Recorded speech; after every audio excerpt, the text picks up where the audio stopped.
It had taken Enron 16 years to go from about 10 billion of assets to 65 billion of assets. It took them 24 days to go bankrupt. Only a few years ago, Enron was the nation's 7th largest corporation, valued at almost $70 billion. Pundits praised the company as a new business model. This trading floor was manned by America's best and brightest, charting the futures of energy and power. And high above each with a private staircase, Ken Lay and Jeff Skilling had built their own plush staterooms. They were known as the smartest guys in the room, captains of a ship too powerful to ever go down. In the Titanic, the captain went down with the ship. In Enron, it looks to me like the captain first gave himself and some friends a bonus, then lowered himself and the top folks down in the lifeboat, and then hollered up and said, by the way, everything's going to be just fine. Like Skilling, Ken Lay said he hadn't done anything wrong. Word with you real quick with CNN. Really not this morning. Thank you. Beyond the financial issues, some suspected a political conspiracy. Enron had been the largest corporate contributor to the first presidential campaign of George W. Bush. That old black magic has me in its spell. The magic power of deregulation pushed Ken Lay to found Enron in 1985. Through a merger of vast networks of natural gas pipelines, Lay thought Enron would be poised to take advantage of the government's decision to let gas prices float with the currents of the market. Ken Lay had a view of deregulation from the standpoint of all the money that he thought could be made. Ken Lay wasn't alone. A couple of Texas oilmen shared his views on how to get government out of the energy business. I think they could sort of understand each other. It was, professional courtesy between a sidewinder and a timber rattlesnake. Lay was closer to the father, but while he was governor of Texas, George W. Bush was only too happy to make phone calls for Ken Lay. This absolutely has no precedent. This is by far and away the most important major relationship of a presidential family with a single corporation in American history. Early on, George Bush Sr. helped secure billions in government subsidies for Enron International, and he helped promote Lay as deregulation's ambassador at large. Enron is a company that deals with everyone with absolute integrity. We want people to leave a transaction with Enron thinking that they've been dealt with in the highest possible way as far as integrity and truthfulness. He always wrapped himself in the cloak of moral rectitude. But there was one episode early on that raised questions about whether he was actually walking the walk. This was the Enron oil scandal, also known as the Valhalla scandal.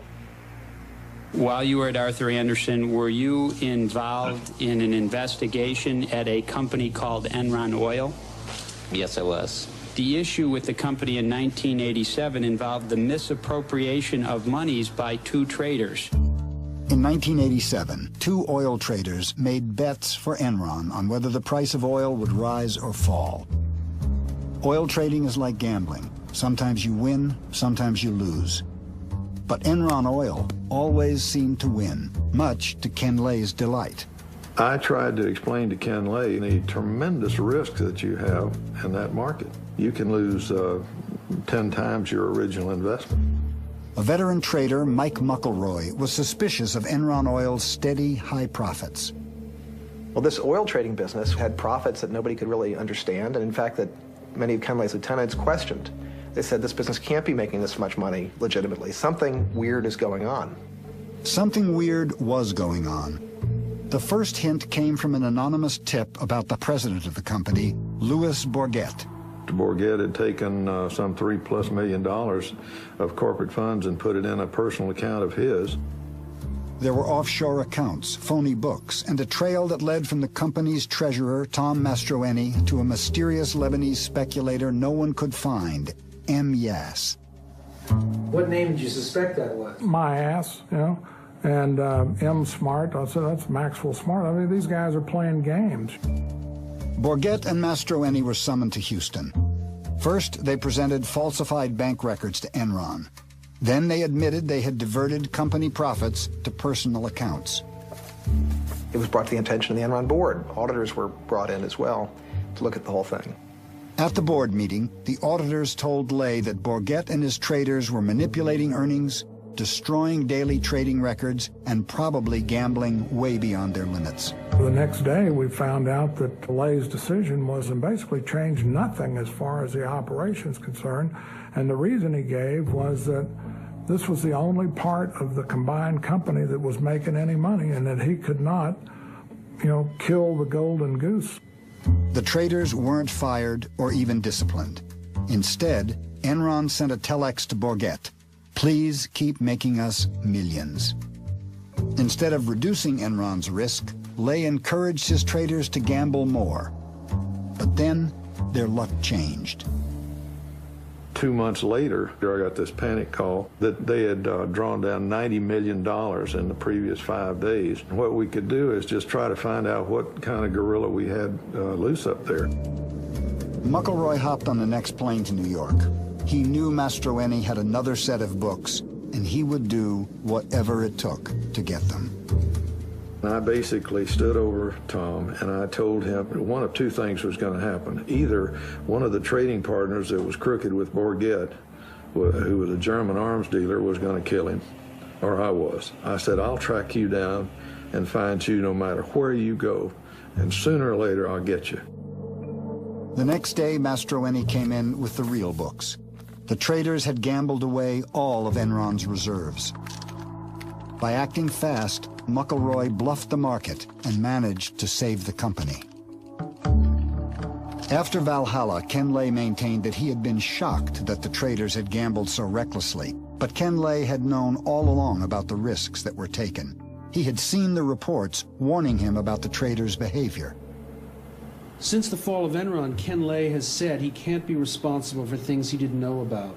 Sounds like what he said about Valhalla. Do you believe that he didn't know? I can answer only for one. I can answer for Valhalla, because Ken Lay did in fact know about this thing, because I had told him myself. The auditors adamantly told Mr. Ken Lay that the 2 rogue traders should be fired. Lay read the report and he read his budget and estimated how much the 2 rogue executives made, and if they were fired, what he could lose. My conclusion was that this guy is a guy who puts earnings before scruples rather than reacting to the dishonesty right in front of him.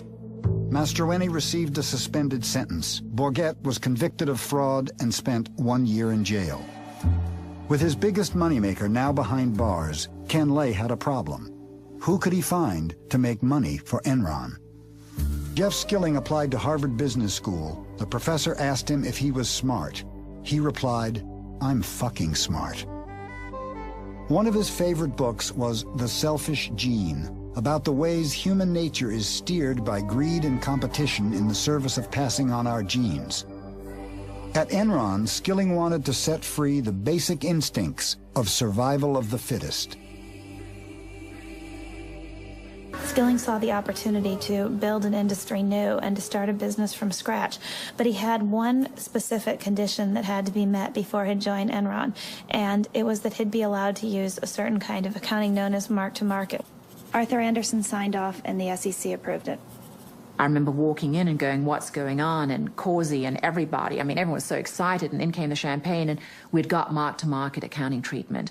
And I often think about how clear my memory was about that event. And that was the beginning of a major cog in the downfall, ultimately, of Enron. Mark-to-market accounting allowed Enron to book potential future profits on the very day a deal was signed.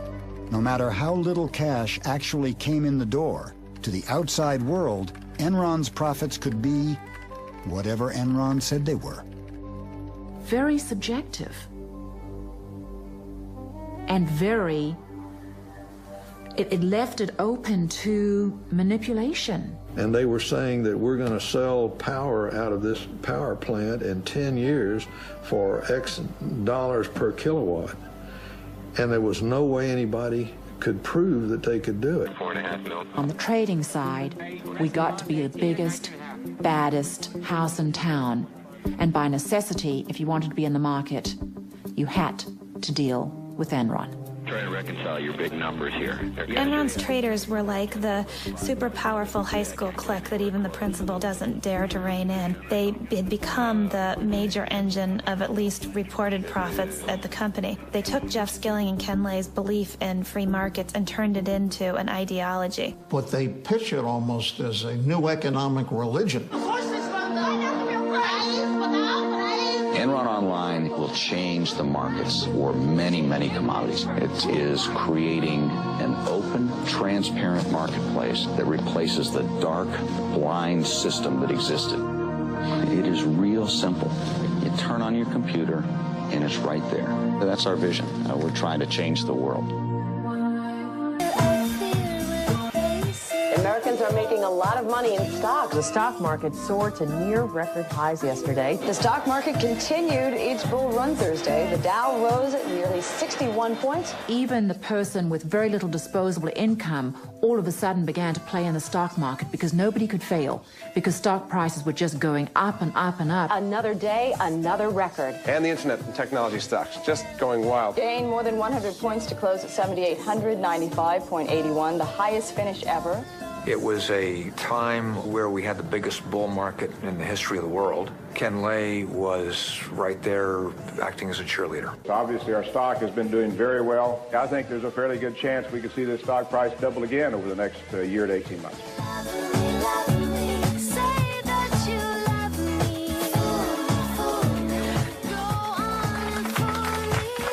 Enron mounted a campaign to capture the hearts and minds of stock analysts. The natural gas stocks include Enron. We're never satisfied, and I don't want us to ever be satisfied with the stock price. It should always be higher. Enron posted a 30% jump in second quarter profits as web-based trading boosted its wholesale energy business. The game was played on Wall Street in such an established way throughout the 1990s. As long as a company met or exceeded the analyst projections for quarterly earnings per share, the stock went higher.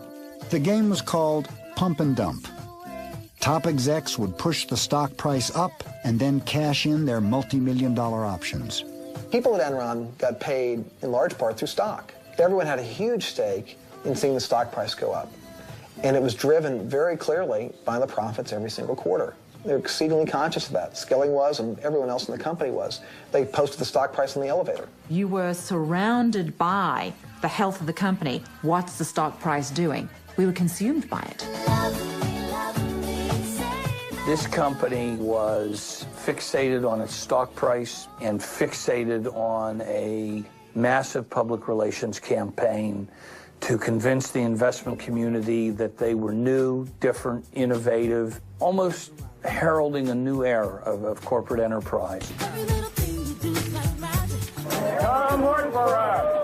We encourage our people to do new things, try new things, experiment, step out. We begin by attracting the kind of people that are more comfortable in an environment of change. You know when you work for Enron, you're going to see the newest thinking. You're going to see the newest markets opening up. Enron Online, a fabulous, fabulous story. Probably put on. They were so good at their acting that they convinced corporate America that they were smarter than anyone else. Alan, with our sincere thanks and admiration, we are pleased and indeed honored to award you the Enron Prize for Distinguished Public Service. Power business continues to grow at 25%. They continued to sell the company as being a very stable place where it could predictably increase profits 10 to 15% a year. In fact, to get to those numbers, Enron was doing all sorts of questionable things, taking enormous risks. We like risk because you make money by taking risk. Gotta take time to do new things, can be tough, gotta move, do what you wanna do, to tell you not to. By all accounts, Enron was soaring. No matter who you are, no matter who you be. But in reality, profits weren't going up. They were headed in the opposite direction. Enron had vast natural gas operations all over the world. They had cost billions to build, and most were performing terribly. But in other places in the world, in India, great quarter and great year in India. Phase 1 of Dabhol is in operation, generating power. Phase 2 is financed and is under construction. My experience indicated there were certain places that you assiduously stayed away from, and one of them, as an example, was India. They built this power plant in India. Nobody else would do that at the time. They were terrified of investing in India. Enron did it, and did it in a big way. But Enron had failed to see something basic. India couldn't afford to pay for the power Enron's plant produced. Now, Dabhol is a ruin. Though it lost $1 billion on the project, Enron paid out multi-million-dollar bonuses to executives based on imaginary profits that never arrived. Where was the real money going to come from? Of course, the pressure was enormous. You had to come up with the next idea that would break through. Failure was not an option. A flurry of buyouts in the corporate world, the biggest, Enron, announcing a buyout of Portland General. The merger with PGE put Enron in the electricity business, and Portland General's position on the West Coast gave Enron access to the newly deregulated market of California. The merger, we think, it uniquely positions us to ultimately become the largest marketer of electricity and natural gas at both the wholesale and retail level nationwide. What brought all this on was with deregulation. They said that we would not survive unless we joined forces. Enron, I'd never heard of them until they were going to buy us. They slid in here, and when they purchased PGE, all the PGE stock became Enron. Just went through, stamped every one of them. I looked around me, and all the guys that were buying all this Enron, they were doubling their money. And that whole time since then, I put the maximum I could into my 401 and savings. Portland General, again, good earnings and cash flow. It's what they call in Wall Street a trust me story. People that had been gas pipeline workers for decades kept all their money in the company because they thought it was as traditional and safe an investment as it had always been, and it wasn't anything close to that. Should we invest all of our 401k in Enron stock? Absolutely. Don't you guys agree?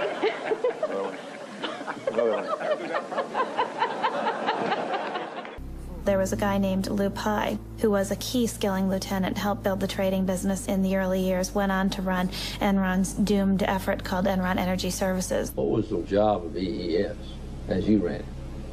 It was to sell energy services to end users, industrial end users.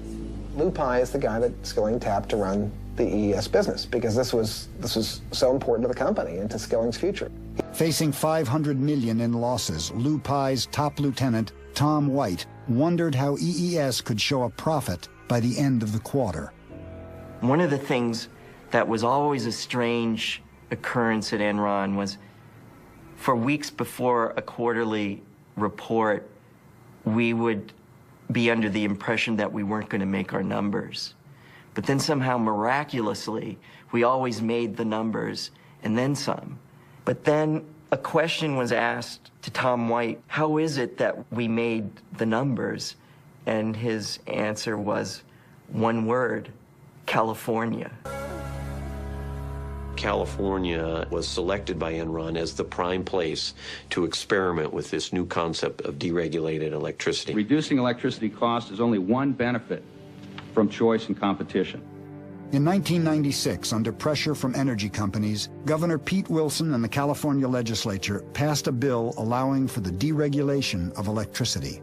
I wasn't in the legislature in 1996, but I can tell you that there isn't a legislator alive that can tell you with any sophistication how a deregulated electricity market ought to work. Not a one. California's deregulated system was a bizarre compromise between legislators and free market advocates. The rules were complicated and hard to follow. Inside Enron, California's system was little more than a joke. And once in place, Enron made sure that the joke would be on California. And I remember the conversation I'd had with Ken. At the end of it, he says, well, Dave, old buddy, let me just tell you, it doesn't matter really to us what kooky rules you Californians put in place. I got a bunch of really smart people down there who figure out how to make money anyhow. Hey, John, it's Tim. The regulator is all in a big concern about is we're wheeling power out of California. He just steals money from California to the tune of $1 million. Can you rephrase that? Okay. He arbitrages the California market to the tune of $1 million or $2 a day. Right.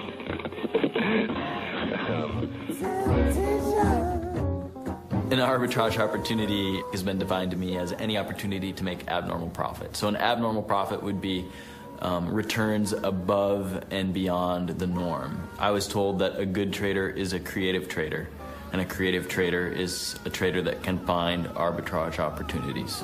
Traders soon discovered that by shutting down power plants, they could create artificial shortages that would push prices even higher. Hey, this is David up at Enron. There's not much demand for power at all, and if we shut it down, could you bring it back up in 3 or 4 hours? Oh, yeah. Why don't you just go ahead and shut her down then, if that's okay? Okay. When you see 2 or 3 energy companies with 30-35% of their entire capacity down for maintenance on a single day, and as a result, the price of electricity skyrocketing 300 or 400%, and then a week later someone else does it up in Northern California, you begin to believe something's not smelling right here. I want you guys to get a little creative, and come up with a reason to go down. Like a forced outage type thing. Right. Those guys, at the flip of a switch, could just yank the California economy on its leash whenever they wanted to, and they did it, and they did it, and they did it, and they made so much money. The Enron traders never seem to step back and say, wait, is what we're doing ethical? Is it in our best long-term interests? Does it help us if we totally rape California? Does that advance our goals of nationwide deregulation? Instead, they sought out every loophole they could in order to profit from California's misery. During the height of Wednesday's blackout, fire crews had to free people trapped in elevators.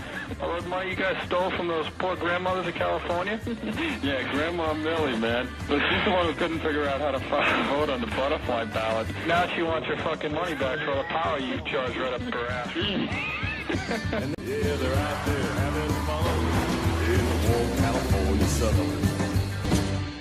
Tonight I'm declaring a state of emergency in California to give the state the authority and the resources to keep the lights on in California. The governor, who's been basically capitulating to the demands of the energy companies and the utility companies, needs to put his foot down. We wanted the governor to send in the state police or the National Guard to seize control of the power plants and put them back online. And I thought we didn't have to take over every plant. We really only had to take over one, because then they would know he meant it. I'm going to get the $9 billion back that Enron, Dynergy, and Reliant stole from us and get it back to you. Despite what the people in California think, Enron's making money despite California, not because of California. The year-long energy crisis would cost the state of California $30 billion. And if deregulation were to collapse, that Enron itself would collapse. But Ken Lay had a trump card. In the midst of the energy crisis, his friend George W. Bush became president. I, George Walker Bush, do solemnly swear. I, George Walker Bush, do solemnly swear. Ken Lay is going to be Secretary of Energy? Get out of here. No. How great would that be for all the players in the market? It'd be great. I'd love to see Ken Lay be Secretary of Energy. Ken Lay did have easy access to the Bush administration. On April 17th, he met with Vice President Dick Cheney and strongly argued against the imposition of federal price caps in California. We're doing everything we can to help in California on a short-term basis. There's not a lot you can do. You can't manufacture kilowatts in the West Wing of the White House. We're fighting with both hands tied behind our back. We no longer have the power to stop this. If the federal government doesn't help us, we're a dead duck. At the time, Gray Davis was a likely candidate to run for president. Ken Lay knew that might give his friend George Bush a political reason to oppose California's appeals for federal price controls. They know full well my administration's belief that price controls will not solve the problem. His view was that the federal government really shouldn't get involved. This is California's problem. And I'm saying, with all due respect, Mr. President, our law said the federal government regulates this. So it is your problem. And you make appointments to the Federal Energy Regulatory Commission. So we had a polite but spirited discussion on that. And he says, I just can't be of help to you on that. As I said from the very beginning of my administration, we'll work to help California in any way we can. And the best way we can is to be good citizens. FERC, the federal agency which regulates energy in America, refused to intervene. What was FERC doing, and why was it not taking action? The chairman of FERC was Pat Wood, the man Ken Lay had personally recommended for the job. It was easy for FERC to do Enron's bidding because all they had to do was do nothing, which they did very well. The markets in California are the most regulated markets in North America today. And that's what's causing the problem. California is never deregulated. Enron buy stock today. Thank you very much. We are doing the right thing. You're the good guys. We are the good guys. We are on the side of angels.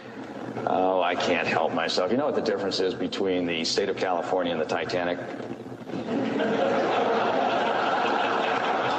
And this is being webcast. I know I'm going to regret this. But at least when the Titanic went down, the lights were on.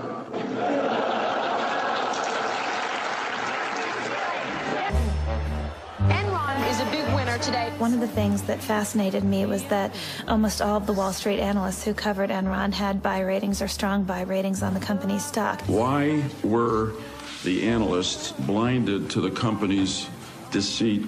We relied on the information that was available at the time. I trusted the integrity of the company's certified financial statements and the representations of the company's management. And we've been absolutely upfront with the analysts. Jeff Skilling was the critical component in creating the Enron illusion.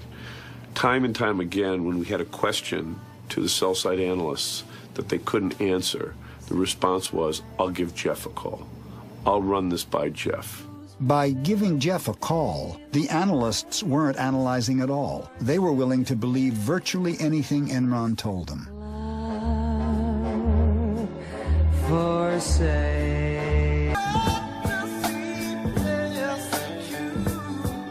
Andy Fastow was Enron's chief financial officer. His job was to cover up the fact that Enron was becoming a financial fantasy land. Enron essentially was losing money on a cash basis year after year, and yet it was reporting profits. So it was defying the laws of financial gravity, and the way it was doing it was with something called structured finance. And the maestro of all that at Enron was Andy Fastow. Andy was very young. He was hired by Jeff Skilling probably before he was even 30, and he idolized Jeff Skilling, and he certainly wanted to please the boss. To please the boss, Fastow had to figure out a way to keep the stock price up by hiding the fact that Enron was $30 billion in debt. People pressured by the need to keep the stock price up begin to cheat a little bit, but then the next quarter comes along and you have to cheat a little more to do the new cheating to make up for the old cheating. And before long, you've created a momentum that now you can't stop. Fastow created hundreds of special companies to perform a magic trick, prop up Enron's stock by making its debt disappear. To outside investors, it looked like cash was coming in the door. In fact, Enron was just stashing its debt in Fastow's companies where investors couldn't see it. It was black magic. It really was. You were pulling some rabbits out of a hat.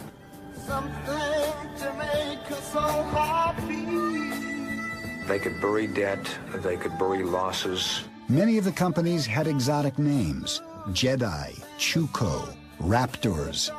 LJM was Fastow's most ambitious creation. It would work magic for Enron, and it would allow Fastow to conjure $45 million for himself. Skilling, Lay, and the Enron board had signed off on Fastow's LJM funds. They saw the benefits of letting Fastow do deals with himself. It is in Enron's best interest because Enron needs the capital, number one. In a secret videotape that surfaced after the bankruptcy, Fastow can be seen selling LJM to a group of Merrill Lynch bankers. He pitches them on the benefits of investing in a fund that only buys assets from Enron. Remember, I'm not selling the assets to myself. They own the assets, they're selling them to LJM too. Fastow knew what kind of deal he was offering was Enron's CFO. He could guarantee profits for LJM. Yeah, I think this is an extraordinary opportunity. He has a sort of Cheshire cat grin on his face as he talks about all the ways that the fund is going to profit, and he talks about the informational advantages that he's going to have in his dual role as Enron's CFO and as the head of these funds. Special arrangement. There is never any question that I will be on both sides of the transaction. I will always be on the LJM side of the transaction. He was general partner of LJM, while at the same time being CFO of Enron. Now, that's a whole nother ball of wax when you want to talk about that conflict of interest, because No human being should be put in a situation where, every single transaction they decide whether they're looking after Enron's best interests or their limited partners, because this LJM partnership existed solely to do business with Enron. You would expect Andy, as Chief Financial Officer of Enron, is heavily banked, so to speak. And as a result, there are 5 or 6 of the name brand banks who have stepped up and said they'll commit to this. Commit they did, and why not? Fastow was letting them gamble with Enron's chips. Fastow was using Enron stock as collateral for a lot of these things. They were betting their own company on the transactions. With a prospect of returns that would exceed 2,000%, 96 individual bankers invested in LJM, and America's major banks put up as much as $25 million each. It's sort of a who's who of Wall Street. J.P. Morgan Chase, CS First Boston, Citibank, Merrill Lynch, Deutsche Bank. These are some of the premier investment banks in the world.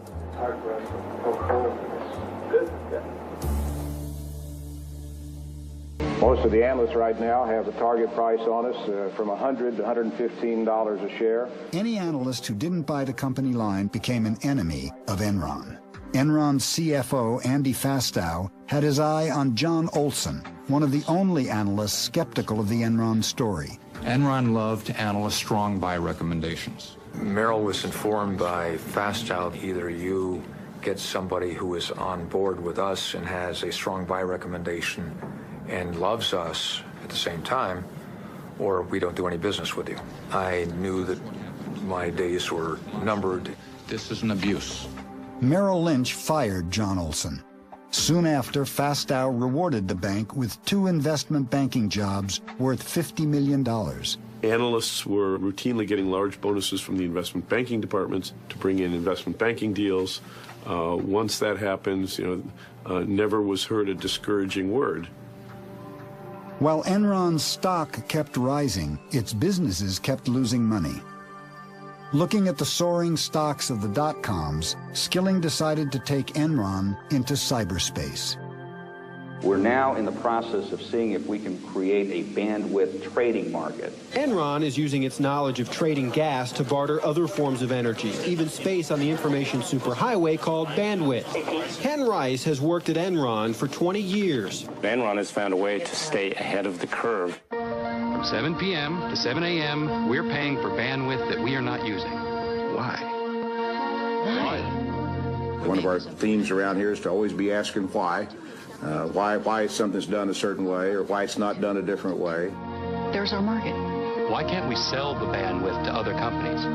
Make it a commodity, like a pork belly.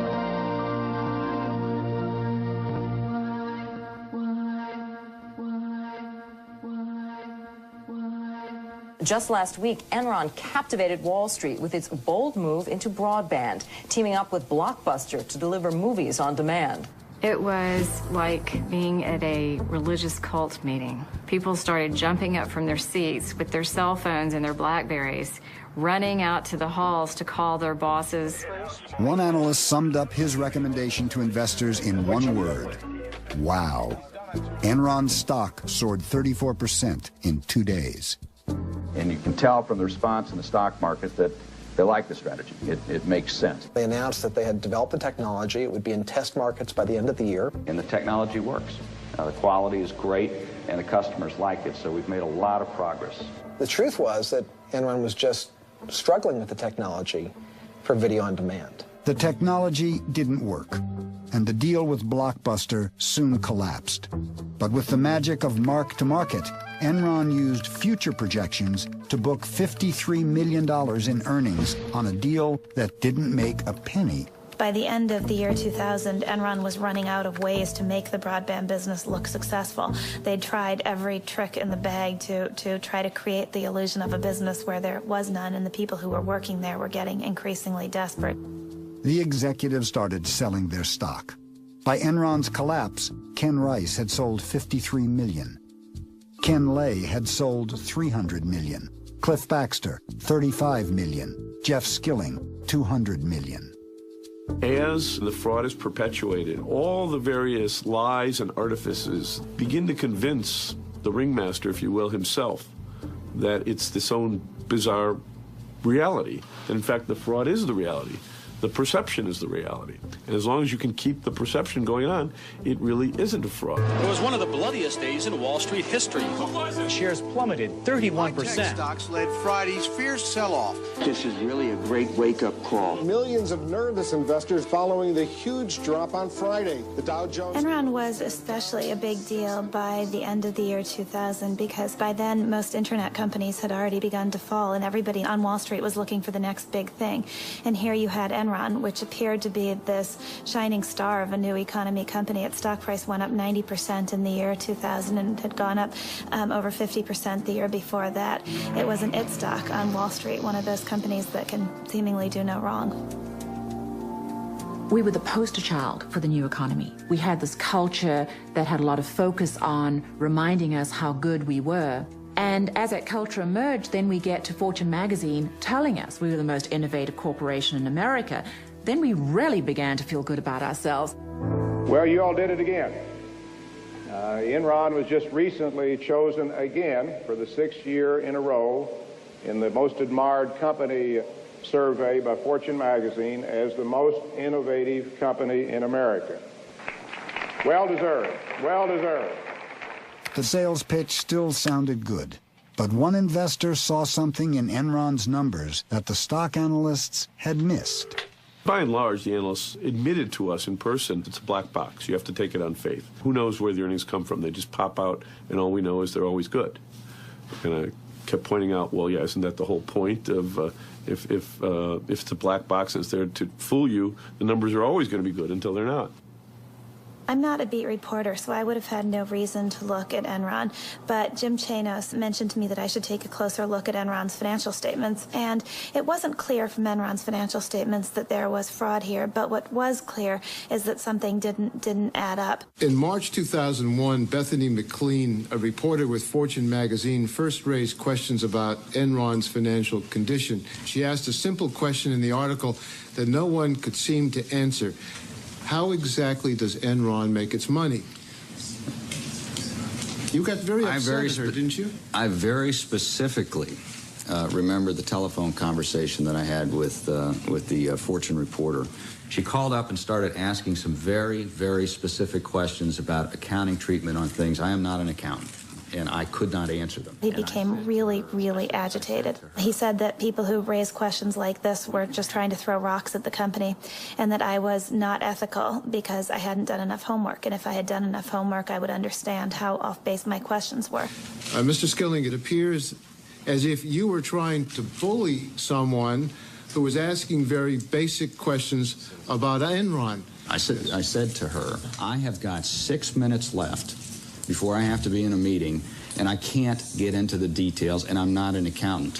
And she said, well, that's fine, we're going to do the article anyway. And I said, if you do that, I personally think that's unethical. And the next day, our chief financial officer and our chief accounting officer flew to New York at Enron's expense to sit down, not with the editors, but to sit down with the reporter on that story and help her understand the questions that she was asking.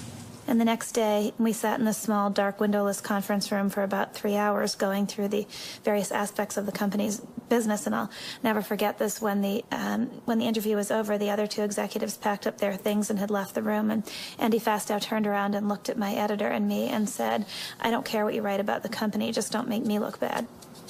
And Fastow had good reasons for not wanting to look bad. There were these partnerships that were run by Andy Fastow that were doing business with Enron, and these were disclosed in the company's financial statements, but I didn't mention them in the story I wrote because I thought, well, the accountants and the board of directors have said that this is okay, so I must be crazy to think there's anything wrong with this. The story I ran was actually pretty meek. The title was, Is Enron Overpriced? But in the end, I couldn't prove that it was anything more than an overvalued stock, and I was probably too naive to suspect that it was anything more than that. And was her article critical? Yes, it was. Fortune magazine article that's out, the headline is Enron stock overvalued? The gist of the article is that Enron is sort of a black box, which Sorry, it's true. I mean, it's just difficult for us to show people the specifics of how money flows through, particularly the wholesale business. The entire reason that this analysis was done by Fortune magazine is because Business Week had a favorable article about Enron the week before. And there's this competition that the news magazines have, where if one says something good, the other one has to come and find something bad. So I think that was kind of the genesis of it. Disturbing as Enron's own misconduct is the growing evidence that leading U.S. financial institutions not only took part in Enron's deceptive practices, but at times designed, advanced, and profited from them. The Enron fraud is the story of synergistic corruption. There are supposed to be checks and balances in the system. The lawyers are supposed to say no. The accountants are supposed to say no. The bankers are supposed to say no, but no one who was supposed to say no said no. They all took their share of the money from the fraud and put it in their pockets. Enron paid its advisors well. In 2001, the accounting firm Arthur Andersen received $1 million a week. Enron's law firm, Vinson & Elkins, did nearly as well. Everyone had their hand out at the table. They were all being paid, and as long as Enron continued, they received their fees. They were a part of the process. So it's hard now to say, oh, we didn't know anything. Had we known then what we know now about Enron's practices, we would not have engaged in these transactions with Enron. The facts that we now have come to light about Enron, however, were not known at the time. I believe that the Citigroup professionals involved with these transactions acted in good faith. I'd like you here to look at one Citi email, Exhibit 333I. The email trail here is all too lurid. Oh, for instance, one email I remember where the banker writes, Enron loves these deals. They produce cash, but they don't have to show the debt on the balance sheet. Now, a high school student can figure out that the banks were all knowing participants in this wrongdoing. Over the year 2001, Skilling became increasingly despondent. He'd always been a moody guy, but people who knew him said he became just increasingly volatile, show up for work unshaven, looking blurry-eyed. And I think it was the battle of holding these two totally disjointed thoughts in his mind at the same time. One is Enron, a superstar company, and the other of feeling like it was all crumbling away. The first cracks in Skilling's public image appeared in a conference call with analysts in April 2001. And then Jeff Skilling took questions. And about midway through the session, there was a questioner who was sort of aggressively wondering out loud why it was that Enron, as a financial services company in effect, could not release a balance sheet with its earnings statement like most financial institutions do. You're the only financial institution that can't produce a balance sheet or a cash flow statement with their earnings. Well, thank you very much. We appreciate it. Appreciate it. Asshole. And then quite audibly, you could hear Skilling say, asshole. And then he said, asshole. As I understand, you call him an asshole. And this just caused unbelievable amounts of consternation all across Wall Street because people thought a Fortune 500 CEO losing it like this, publicly calling an investor an asshole. If I could go back and redo things, I would not now have used the term that I used. Mark Palmer, Enron's chief PR guy, even ran a note up to Skilling telling him to apologize, and he just took the piece of paper and tucked it under the pile of papers on his desk. And afterwards, Enron's traders, who had erupted in cheers when Skilling called this guy an asshole, made him a sign. There was a play off Enron's motto, Ask Why, and the sign said, Ask Why, asshole. My personal feeling was that Jeff looked at the numbers, and he knew that we were in a massive hole. It was the only time, but I saw him truly, truly worried about keeping the stock price up. And he just kept saying to me, I don't know what hell I'm going to do.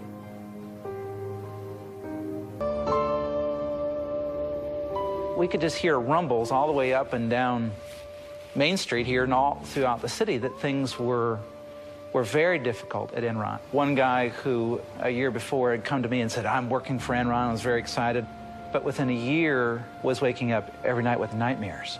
I've got no life left, and I feel like I'm being consumed by this company. As doubts began to surface about the company and the erratic behavior of its CEO, Enron's stock began to fall. I remember one of the most poignant meetings I'd ever had with Jeff. I had left Enron, and I had come over to talk about whether or not I would return to Enron. I said, Jeff, you've got a real problem. The traders, they will cut your throat if they think it will get them to the trough sooner. Jeff was silent. And he looked out the window, and he looked back at me and he said, yeah, Amanda, you're most likely right. By the end, the traders ran Enron. You know, the inmates had taken over the asylum. All through the summer, the stock continued to decline. There was a buzz that a major announcement was going to take place, but we all thought that Ken Lay was leaving Enron and that he had been asked by the Bush administration to join his administration. But that wasn't the case at all. It was Jeff Skilling announcing that he was stepping down as a CEO, and that took everyone by surprise. No one could believe that. CEOs generally don't just resign out of the blue without a well-orchestrated PR campaign beforehand to pave the way so there's no disruption, there's no questions, there's no front-page stories, which of course is exactly what happened. It was at that point that I knew the architect of the disaster knows that it's crumbling and the rat is leaving the sinking ship. 2 days later, I met with him and Ken Lay, as I had informed the company that I was going to downgrade the stock on Skilling's resignation. I asked Jeff Skilling, are there any more shoes to drop? Have we seen the worst of it? And I was concerned about the energy crisis that was occurring in California. Well, Skilling convinced me that it was for personal reasons.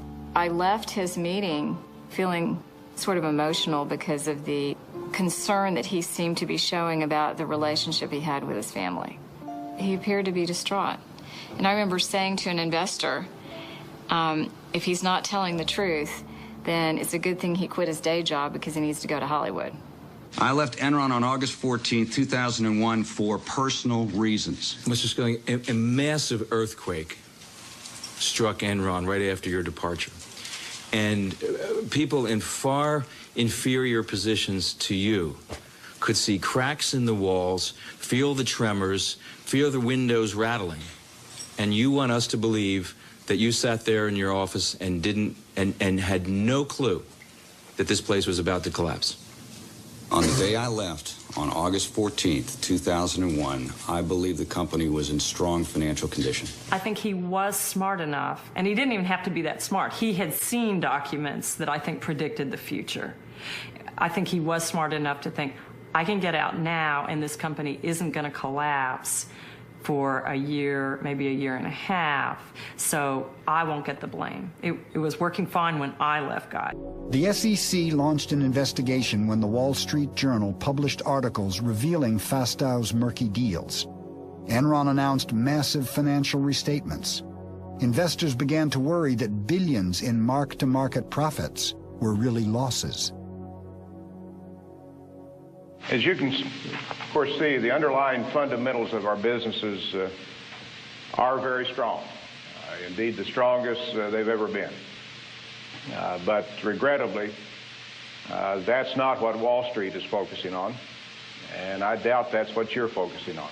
This inquiry will take a lot of time on the part of our accountants and lawyers and others, but it will finally put these issues to rest.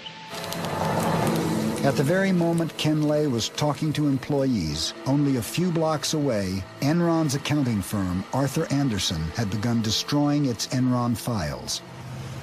On October 23rd, Andersen shredded more than 1 ton of paper. Despite the rumors, despite the speculation, the company is doing well, both financially and operationally. He was making all kinds of statements, reassuring employees, and not just employees, reassuring investors. We have no accounting irregularities. The company's in the best shape it's ever been in. Now, from the standpoint of Enron stock, we're going to bring it back. We're going to bring it back. I know this is there's a lot of speculation about Andy's involvement. I and the board are also sure that Andy has operated in the most ethical and appropriate manner possible. The next day, Andy Fastow was fired when the Enron board discovered that he had made more than $45 million from his LJN partnerships.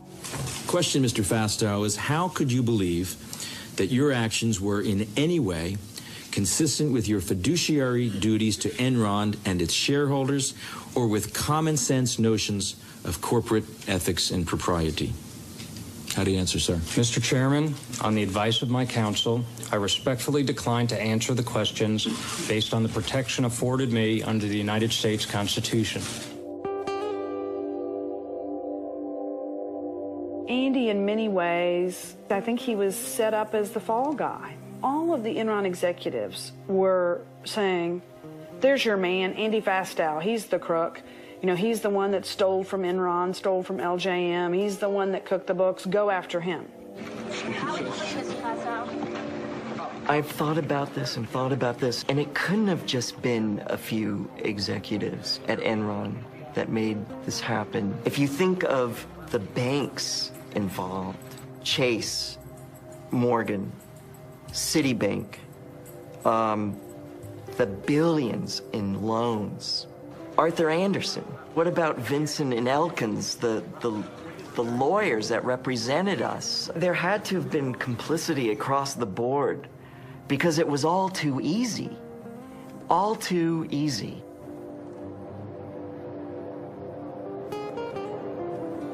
The Enron collapse was an enormous tragedy. This is a company that had over 30,000 employees. And clearly in a company that size, you have a lot of senior officers that have a lot of authority in which you place enormous trust. Clearly in this case, there was at least one, Andy Fastow, that betrayed that trust. To the extent that I did not know what he was doing, that he obviously didn't share with me what he was doing, then indeed I cannot take responsibility for what he did. And I continue to grieve, as does my family, over the loss of the company. Linda and I saw our net worth reduced from several $100 million down to something less than $20 million on a net worth basis. And of course, as you said, about $1 million or less in liquidity. I don't know whether I'd be rather be shot as a crook or as an idiot. I believe the only venue for me is the ride of broken dreams. Oh, you mean the Enron ride? Let's go. Enron hit the national psyche. It hit it as sort of the time-tested lesson, and that is if it looks too good to be true, sometimes it is. We're all gonna be rich! We broke even!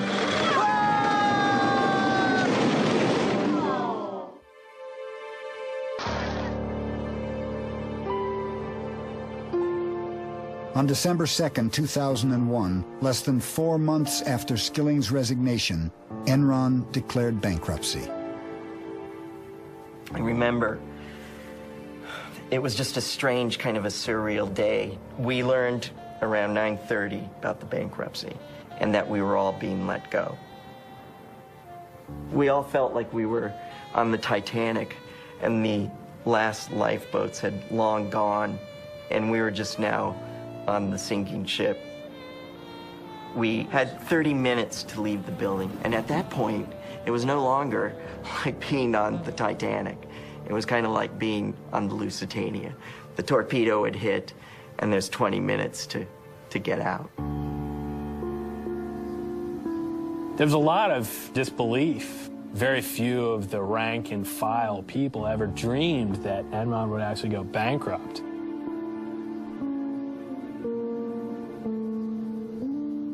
Then all of a sudden it was like a ghost town. I can remember going into the old building on certain floors late in the afternoon or evening, and it was scary. There'd be like papers blowing around and nobody there, and it was very eerie.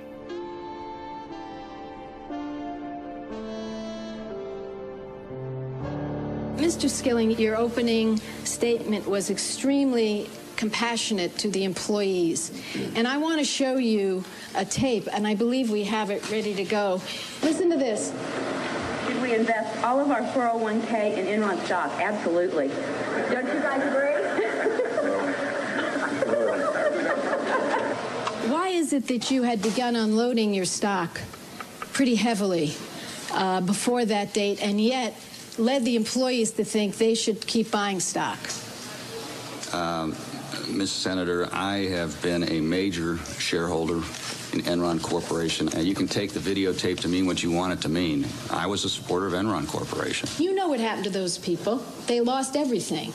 I feel terrible about what happened to the employees. Well, at one time, things were really rosy for us, and we all had some really nice-looking 401ks and pensions, but it peaked, and then it just started going down and went lower and lower and lower. The peak, I had about $348,000, and I sold it all for $1,200. Was what I got for it when it was done. While Enron's stock was plummeting, the retirement accounts of Enron's rank-and-file workers were frozen.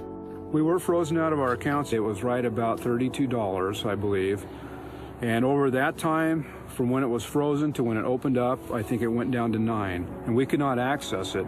And what came out later that was so bad was the fact that Ken Lay and Skilling and all the top people were moving their money then. But we couldn't. The insiders had sold off $1 billion of their stock. Compare that to the lineman who worked for a state-owned utility company for most of his life, put away money each month, and what's he have to show at the end of the day for his years of hard and decent labor? He gets a big goose egg. And Pi is out in Hawaii somewhere with $350 million in the bank. That's wrong.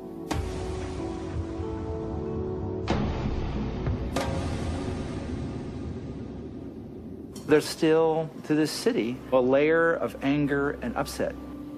I am still doing counseling 3 years later with some families. With some of those who are most reflective, it's gone to a deeper layer. And they are looking at the corporate culture itself in this country. You know, you can gain the whole world, and all the trinkets and all the trophies of the world, the corner office, and all the perks. And you really can lose your soul in the midst of this. That's got his own money. You got lots of friends crowding round the door. When you're gone and spending it. On January 25, 2002, 7 weeks after the Enron bankruptcy, Cliff Baxter committed suicide. With the media hounding him because he was mentioned in my memos, and the fact that he had been sued civilly because he'd cashed in for about $30 million worth of stock, I guess it all came crashing down on him. I think Cliff's suicide note tells it all, you know, where there was once great pride, now there is none. It's very hard for me to talk about Cliff. We were very close for many years. And he was a wonderful, wonderful man. But a lot of who Cliff was tied up in how he had succeeded at Enron. It is hard to look at your life's work and say, it's failed. But you have to take a long, cold look at yourself and say, who was I? Who did I become? And realize that you may have seen your shadow. Andy Fastow pled guilty to conspiracy to commit wire fraud. He agreed to forfeit $23 million in assets. His sentence was reduced to 10 years in exchange for testifying against other Enron executives. Why Enron? Why not WorldCom or Tyco or Global Crossings? Ultimately, in Enron, the fatal flaw was the sense that brains and wiliness could outthink the way that the system eventually will work. In 2004, Jeff Skilling was indicted for insider trading and conspiracy to defraud investors. Pleading innocent, He paid his attorneys a retainer of $23 million to defend him. Enron should not be viewed as an aberration, something that can't happen anywhere else, because it's all about the rationalization that you're not doing anything wrong. We've involved Arthur Andersen, we've involved the lawyers, the bankers know what we're doing. There's a sense, the diffusion of responsibility. Everyone was on the bandwagon, and it can happen again. Enron's accounting firm, Arthur Andersen, was convicted of obstructing justice. With its reputation for honesty destroyed, America's oldest accounting firm fell along with Enron, and 29,000 people lost their jobs.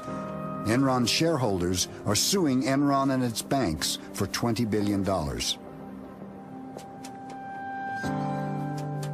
Ken Lay was also indicted for conspiracy to commit fraud.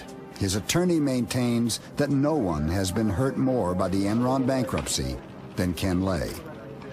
Nice ball, they didn't show up this morning. With today's arrest of Ken Lay, the top echelon at Enron has now been called to account for their crimes. Mr. Lay, you have anything to say, sir? A little later today, I'll help. Looking at Enron is like looking at the flip side of so much possibility, because like most things that end terribly, it didn't start out that way. It started with a lot of people who thought they were changing the world, and over time they became victims of their own hubris, victims of their own greed, and so it's like taking so much promise and possibility and looking at it in a mirror and seeing the flip side reflected back at you. I think the larger lesson was what Enron asked of its employees, which was ask why. And, you know, I didn't ask myself why enough. I didn't ask managers why enough. I didn't ask my colleagues why enough.